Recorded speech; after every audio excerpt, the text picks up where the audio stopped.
بہت سارے لوگوں کا دل جو ہے وہ مسجد میں نہیں لگتا. مسجد میں پہلے کیوں جاؤں بھائی، اتنا انتظار کرنا پڑے گا، بیان سننا پڑے گا، نماز تو دیر سے ہی ہونی ہے نا. یہاں بہت سارے لوگ بالکل جماعت کھڑی ہو جائے اس کے بعد آتے ہیں، کچھ لوگ رکوع میں امام صاحب چلے جائیں پھر آتے ہیں، اور جیسے ہی نماز ختم ہوتی ہے ویسے ہی نکلنے کی کوشش کرتے ہیں. یعنی احساس یہ ہوتا ہے، وہ ایسا لگتا ہے، محسوس یہ کرواتے ہیں کہ مسجد میں لوگوں کا دل نہیں لگتا. اور روایتوں میں مومن کی مثال دی گئی کہ مومن مسجد میں ایسا ہوتا ہے جیسا پانی کے اندر مچھلی ہوتی ہے. فش ان دا واٹر، مچھلی پانی میں کتنا پرسکون ہوتی ہے، اور مچھلی کو پانی سے نکال دیں تو بے چین بے قرار تڑپتی رہتی ہے. مگر بدقسمتی کے ساتھ بہت بڑی اکثریت ہماری وہ ہے کہ وہ مسجد کے اندر اس طرح ہوتی ہے جیسے مچھلی پانی کے باہر ہے، بے قرار بے چین گھڑی دیکھتے رہیں گے، یار کب اذان ہوگی، کب جماعت ہوگی. کبھی امام صاحب 1 منٹ لیٹ ہو جائیں، 2 منٹ لیٹ ہو جائیں تو امام صاحب کو پکڑ لیں گے، حضرت 2 منٹ آج آپ نے لیٹ جماعت شروع کی. امام صاحب 1-2 منٹ لمبی نماز پڑھا دیں، دعا طویل کر دیں، اس پر اعتراض کرنے والے اعتراض کر رہے ہوتے، حضرت آج آپ نے 2 منٹ لمبی دعا کرا دی. اللہ کے بندو 1-2 منٹ زیادہ اللہ کے گھر میں بیٹھنے کو ملا نا، شکر ادا کرو. اچھا یہی بندہ باہر چائے کی دکان پر گھنٹوں بیٹھ جائے گا دوستوں کے ساتھ، وہاں کوئی ٹائم نہیں دیکھنا، مسجد میں 2 منٹ زیادہ کیوں گزرے اس پر اعتراض شروع ہو جاتا ہے. اس کا مطلب پتہ ہے کیا ہوا؟ کہ دل مسجد میں نہیں لگ رہا ہے. جس کا دل مسجد میں نہ لگے وہ اپنے دل کا علاج کرائے، کیونکہ مسجد کس کا گھر ہے؟ بتاؤ نا. اچھا آپ کے گھر میں بغیر اجازت کوئی آ سکتا ہے؟ دروازہ کھٹکھٹائے کہ آج آپ کے گھر میں رہوں گا، آپ کہیں گے کون ہو بھائی، میں تو جانتا ہی نہیں. جب میرے اور آپ کے گھر میں بے اجازت کوئی نہیں آ سکتا، اللہ کے گھر میں کیسے آئے گا؟ خوش نصیب ہیں وہ لوگ جنہیں روز بلایا جاتا ہے. مسجد میں خود سے کوئی نہیں آتا، بلایا جاتا ہے. جو نہیں آتا نا، اب ماشاءاللہ یہ مسجد اتنی فل ہے کہ پیچھے بھی لوگ کھڑے ہیں. میں آپ سب سے ایک سوال کرنا چاہتا ہوں، کیا صرف جمعہ کی نماز فرض ہے؟ ہونا یہ چاہیے تھا کہ عصر میں بھی مسجد فل ہوتی، مغرب میں بھی فل ہوتی، عشاء میں، فجر میں. اور جو لوگ کہتے ہیں نا یار میں مسجد نہیں جاتا، تمہاری بھول ہے. تم نہیں جاتے، تمہیں بلایا نہیں جاتا. تم اللہ کی بارگاہ میں توبہ کرو کہ اے اللہ مجھے روز اپنے گھر میں بلا، میں اتنا برا ہوں کہ مجھے پورا ہفتہ تیرے گھر میں آنے کا موقع نہیں ملتا. توبہ کر کے اللہ کو راضی کر کے مسجد میں آنا جانا باندھ لو. پنجاب والوں کی ایک بات بڑی مشہور ہے، میں تو جب بھی پنجاب آتا ہوں، باقی شہروں میں بھی ماشاءاللہ ایسا ہے کہ مہمان نواز ہوتے ہیں، جب بھی آئیں بڑا خیال کرتے ہیں مہمانوں کا، ٹھیک ہے نا. تو جب آپ کے گھر کوئی آتا ہے کیا کرتے ہو؟ مہمان خوش ہو کر جائے. ایسا ہی ہے نا، اگر آپ کے گھر پہ کوئی مہمان آتا ہے آپ کیا کہتے ہیں؟ یار مہمان راضی ہو کے جائے. اب مہمان کو کچھ تحفہ بھی دے کے بھیجتے ہیں. ایسا ہی ہے، جب اللہ کے گھر پر کوئی آئے گا تو اللہ اسے جھولی بھر کر نہیں بھیجے گا، اسے خوش کر کے نہیں لوٹائے گا. خوش نصیب ہیں وہ لوگ جو مسجد میں روز آتے ہیں، بیٹھتے ہیں، سکون سے ذکر و اذکار پڑھتے ہیں. ارے دنیا میں کسی کے گھر جاؤ وہ تحفے کے ساتھ بھیجتا ہے، اللہ کے گھر میں آئیں گے وہ جھولیاں بھر کے لوٹائے گا. تو نیت کر لیں انشاءاللہ. پہلی نیت تو یہ کر لیں کہ اب انشاءاللہ 5 نمازیں مسجد میں باجماعت ادا کریں گے. جمعہ کا دن کوئی عام دن نہیں ہے، یاد رکھیے گا. جمعہ کا دن ایک بڑا خاص دن ہے. اللہ تبارک و تعالی نے ہم پر ایک خاص کرم کیا ہے کہ ہمیں ہر ہفتے یہ دن عطا فرمایا. جمعہ کے دن کچھ خاص اعمال کرنے والے ہیں، وہ بھی عرض کرتا ہوں. لیکن جمعے کی پہلے اہمیت کو سمجھیے کہ جمعہ پیارے آقا علیہ الصلوۃ والسلام کی احادیث اور روایتوں کے ذریعے علماء نے بتایا کہ جمعہ یوم العید ہے. جمعہ سب دنوں کا سردار ہے. جمعہ کے روز جہنم کی آگ نہیں سلگائی جاتی. جمعہ کی رات دوزخ کے دروازے نہیں کھلتے. جمعہ کو بروز قیامت دلہن کی طرح اٹھایا جائے گا. جمعہ کے روز مرنے والا خوش نصیب مسلمان شہید کا رتبہ پاتا ہے اور عذاب قبر سے محفوظ ہو جاتا ہے. مفسر شہیر حکیم الامت حضرت مفتی احمد یار خان نعیمی رحمت اللہ تعالی علیہ فرماتے ہیں کہ جمعہ کو حج ہو تو اس کا ثواب 70 حج کے برابر ہے، کیونکہ جمعے کی ایک نیکی کا ثواب 70 گنا ہے، ملٹی پلائی بائی 70. ہم کہتے ہیں نا یار فلاں جگہ اسکیم لگی ہوئی ہے بھائی، 50% ڈسکاؤنٹ، 20% ڈسکاؤنٹ. زیادہ ڈسکاؤنٹ ہو تو سردی میں گرمیوں کا سامان خرید لیتے ہیں. کیوں یار کام آئے گا بھائی, ابھی اسکیم لگی ہوئی ہے. گرمی میں سردی کا سامان, ارے بھائی گرمی میں جیکٹ لے آئے, اس لیے لایا, آدھی قیمت میں مل رہی تھی. دنیا کا فائدہ ہے تو فوراً خرچہ کر لو گے. ہر جمعے ایک نیکی ملٹی پلائی بائی 70 ہو کے مل رہی ہے. بتاؤ نا ہمیں کیا کرنا چاہیے تھا؟ ہم جمعے کو درود زیادہ پڑھتے, قرآن زیادہ پڑھتے, نفل زیادہ پڑھتے, صدقہ و خیرات کرتے, مریضوں کی عیادت کرتے. جو نیکی پورے ہفتے میں کرنی تھی وہ نیکی ہم جمعے کے دن کرتے, تاکہ ملٹی پلائی بائی 70. کاروباری لوگ بیٹھے ہیں, جب دھاگا سستا ہوتا ہے ہم دھاگا لے لیتے ہیں, جب کپڑا سستا ہوتا ہے ہم کپڑا لے لیتے ہیں کہ یار سیزن میں اس کا ریٹ بڑھ جائے گا. اللہ نے ہر جمعے کو تمہیں سیزن دیا ہے نیکیاں کمانے کا, تو کماؤ نا نیکیاں. اب ایک دل جلتا ہے کیونکہ فیصل آباد میں بہت سارے علاقوں میں جمعہ چھٹی ہوتی ہے اور جمعرات کی رات ویکینڈ نائٹ بن جاتی ہے. جب بھی چھٹی کی رات ہوتی ہے تو اسے کہتے ہیں ویکینڈ نائٹ, چھٹی کی رات. ہونا یہ چاہیے تھا. جمعے کی چھٹی اسلامی ممالک میں کیوں تھی؟ یہ عبادت کی چھٹی تھی. مگر میرا مشاہدہ یہ ہے, نہ صرف پاکستان میں بلکہ دنیا کے کئی ملکوں میں جہاں جمعہ کی چھٹی ہے نا, وہاں جمعرات اور جمعے کو زیادہ گناہ ہوتے ہیں. زیادہ فلمیں دیکھی جاتی ہیں, زیادہ ڈرامے دیکھے جاتے ہیں, زیادہ آؤٹنگ ہوتی ہے, زیادہ معاذ اللہ حرام کاریاں ہوتی ہیں, کیونکہ چھٹی ہے نا. یہ تو نہ سوچا کہ یہ دن کون سا ہے, حالانکہ جمعرات کی رات اور جمعے کا دن یہ خاص قبولیت کی گھڑیاں ہیں, دعاؤں کی گھڑیاں ہیں, مغفرت کی گھڑیاں ہیں, رحمتوں کے نزول کا وقت ہے. مگر بدقسمتی سے مسلمان جمعرات اور جمعے کو زیادہ گناہ کرتا. اور جو میں نے آپ کو مفتی احمد یار خان نعیمی کا قول سنایا کہ جمعے کے دن کی ایک نیکی ملٹی پلائی بائی 70 گناہ ہے, وہاں ایک گناہ کرنا وہ بھی ملٹی پلائی بائی 70 ہو جاتا ہے. یعنی جمعے کے دن خاص طور پر گناہ سے بچنا ہے کہ یار اس دن تو کوئی غلطی نہ ہو جائے, عذاب بھی 70 گنا ہوگا. اب اس کو اور آسان کر کے سمجھا دیتا ہوں. کوئی شخص رضا آباد کی گلیوں میں معاذ اللہ گالی نکالے, غلط بات ہے, حرام ہے, مگر عیدگاہ مسجد میں آ کر گالی نکالے, آپ کہیں گے یار اللہ کے بندے اللہ کے گھر میں گالی نکال رہے ہو, سمجھ رہے ہیں نا. کوئی معاذ اللہ باہر میوزک چلائے, ناجائز ہے, مسجد میں آ کر چلائے, آپ گریبان پکڑ لیں گے, شرم نہیں آتی؟ اللہ کے گھر میں یہ کر رہے ہو, عذاب بڑھ جاتا ہے. جب مقام مقدس ہو تو عذاب اور غلطی شدید ہو جاتی ہے. بالکل اسی طرح مکہ شریف میں جاؤ, ایک نیکی حدود حرم کے اندر 1,00,000 نیکی کے برابر ہے, مگر وہ مقام اتنا مقدس ہے کہ وہاں ایک گناہ کیا جائے تو وہ گناہ بھی 1,00,000 گناہ کے برابر ہو جاتا ہے. میں ان تمام پاکستان کے علاقے والوں سے بات کر رہا ہوں, میں ان تمام ممالک کے لوگوں سے بات کر رہا ہوں جہاں جمعے کو چھٹی ہے. خدا را جمعرات کی رات کو ویکینڈ نائٹ بنا کر گناہ مت کرو. جمعہ کا دن اللہ کو ناراض کرنے والے کام نہ کرنا. کہیں ایسا نہ ہو کہ پورا ہفتے کی خطائیں ایک طرف, جمعے کو کی گئی خطائیں اور اس کا عذاب ایک طرف ہو جائے. اللہ سخت ناراض کہیں ہم سے نہ ہو جائے. تو خدا را اگر جمعہ کو چھٹی ملی ہے تو اس کو عبادت میں گزارو, اس کو غنیمت جانو, جمعہ کی اہمیت تو سمجھو.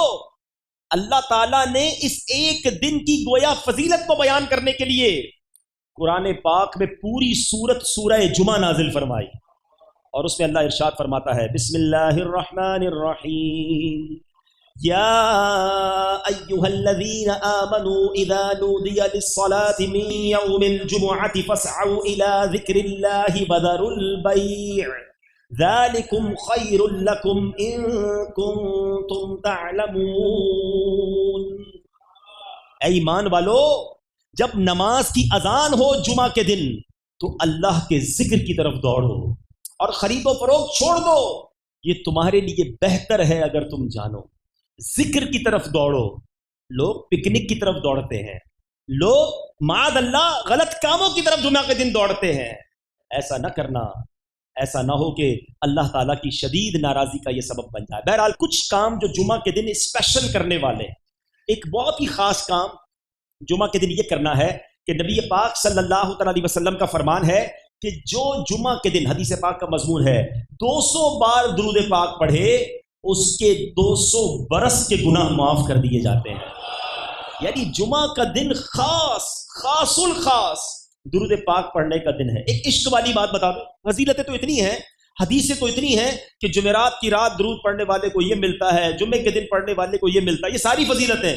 عشق والی بات بتا دیتا ہوں جو غلام مصطفیٰ کے لیے وہی کافی ہے. آقا فرماتے جس کا مضمون ہے اور دنوں میں جب بندہ درود پڑھتا ہے تو فرشتے مجھ تک درود پہنچاتے ہیں، مگر جمعہ کے دن جو درود پڑھتا ہے میں خود سماعت کرتا. یعنی جمعہ کا دن ڈائریکٹ ڈائلنگ کا دن ہے، ادھر میں نے درود پڑھنا ہے، ادھر میرے آقا نے سماعت کرنا ہے. مل کر محبت سے درود پاک پڑھ لو. صلو علی الحبیب صلی اللہ تعالی علی محمد صلی اللہ علیہ وسلم. تو جمعہ کے دن تو کام ہی یہ ہونا چاہیے، تسبیحات میں اور درود پاک کا ورد جتنا ہو سکے جمعرات کی رات سے جمعے کی مغرب تک جتنا ہو سکے آپ درود پاک پڑھیں. جو پورا ہفتہ نہیں پہنتے نا امامہ، ان سے بھی میری گزارش ہے کم از کم جمعے کو باندھ لیا کر. اب ذرا روایت سننا. میرے آقا علیہ الصلوۃ والسلام فرماتے ہیں بے شک اللہ عز و جل اور اس کے فرشتے جمعہ کے دن امامہ باندھنے والوں پر درود بھیجتے ہیں. اللہ اور اس کے فرشتے درود یعنی رحمت بھیجتے ہیں. تو جمعے کو تو امامہ باندھ لیا کرو. دل پر چوٹ کر دوں، چوٹ کرنے کے لیے عیدگاہ مسجد میں اعلان ہو جائے کہ جو جمعے کے دن امامہ پہن کر آئے گا باہر جاتے جاتے 1000 کا نوٹ لیتا جائے. بتاؤ کوئی آئے گا بغیر امامے کے؟ باہر امامے کی دکانیں کھل جائیں گی. ارے بھائی عیدگاہ مسجد میں امامہ دو، جلدی سے 1000 روپے ملیں گے. جو مسجد میں بھی جگہ نہیں بچے گی 1000 روپے کے لیے. ادھر اللہ اور اس کے فرشتے درود بھیج رہے ہیں. بتاؤ نا دنیا کی قیمت کی کوئی کمپیریزن ہے؟ تو جمعے کو تو امامہ پہن لیں. نیت کرتے ہیں انشاءاللہ. آگے چلیں، روایت سن لیجئے. حضرت حمید عبد الرحمن رحمۃ اللہ تعالی علیہ اپنے والد سے روایت کرتے ہیں کہ جو شخص جمعے کے دن اپنے ناخن کاٹتا ہے اللہ تعالیٰ اس سے بیماری نکال کر شفا داخل کر دیتا. یہ بہت سارے لوگ کہتے ہیں رزق میں بڑی تنگی ہے جناب، کاروبار بڑا مندہ ہے. تو مفتی امجد علی اعظمی لکھتے ہیں کہ جمعے کے دن ناخن ترشوانا مستحب ہے. ہاں اگر زیادہ بڑھ گئے ہوں تو جمعہ کا انتظار نہ کرے کہ ناخن بڑا ہونا اچھا نہیں، کہ ناخنوں کا بڑا ہونا تنگی رزق کا سبب ہے. بڑے بڑے لڑکیوں نے بھی ناخن بڑھائے ہوتے ہیں، پھر کہتے ہیں جناب روزی میں تنگی آ گئی، کاروبار مندہ ہو گیا، گھر میں بڑا پرابلم ہے. تو ناخن بڑھانا بھی یہ تنگی رزق کا ایک سبب ہے. سبحان اللہ. جمعے کے بارے میں میرے آقا فرماتے ہیں الجمعۃ حج المساکین، یعنی جمعہ کی نماز مساکین کا حج ہے.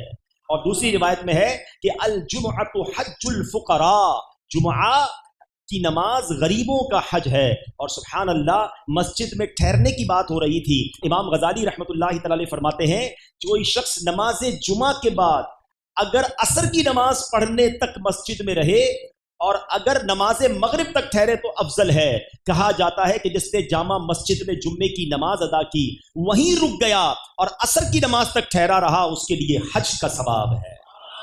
اور اگر وہیں رہ کر مغرب پڑھی اس کے لیے حج اور عمرے دونوں کا ثواب ہے. یہ ہے جمعہ کا دن، نیکیاں کمانے کا دن. تو کوشش کریں کہ یہ جمعہ کا دن خاص نیکیوں میں، عبادت میں، اللہ کی رضا والے کاموں میں گزاریں. میٹھے اسلامی بھائیوں، جب بھی محرم کا مہینہ آتا ہے ہمیں خاص کربلا والوں کی یاد دلاتا ہے. تاریخ دنیا میں ایسی ظلم کی داستان کبھی نہ ہوئی ہوگی کہ نواسہ رسول، جگر گوشہ بطول، پیارے آقا علیہ الصلوۃ والسلام جن کو فرمائیں میرے پھول، ان کے ساتھ جو ظلم کیا گیا کربلا کے میدان میں. 3 دن بھوکا اور پیاسا رکھ کر پورے قافلہ امام حسین کو شہید کیا گیا. ایک عجب داستان ہے، جب بھی سنے آنکھیں اشکبار اور دل بے قرار ہو جاتا ہے. مگر میں واقعہ کربلا سنانے کی بجائے، وہ تو آپ علماء سے سنتے رہتے ہیں، مجھے اور آپ کو اس واقعے سے سیکھنے کو کیا ملا؟ مجھے اور آپ کو کربلا پیغام کیا دیتا ہے؟ کبھی کبھی عقل حیران ہو جاتی ہے کہ جناب کلمہ پڑھنے والے بھی ایسا کر سکتے ہیں. وہ لوگ کلمہ بھی پڑھتے تھے، وہ لوگ اذان بھی دیتے تھے، وہ لوگ نماز بھی پڑھتے تھے، اپنے آپ کو مسلمان کہتے تھے، نبی پاک کا امتی کہتے تھے. اس قدر شدت، ایسا ظلم، 6 ماہ کے علی اصغر کے گلے پر رضی اللہ تعالیٰ عنہ خنجر چلانا، تیر چلانا. امام حسین جن کے بارے میں نبی پاک فرمائیں یہ جنتی نوجوانوں کے سردار ہیں، یہ وہ نواسہ رسول جنہوں نے نبی پاک کے کاندھوں پر سواری کی.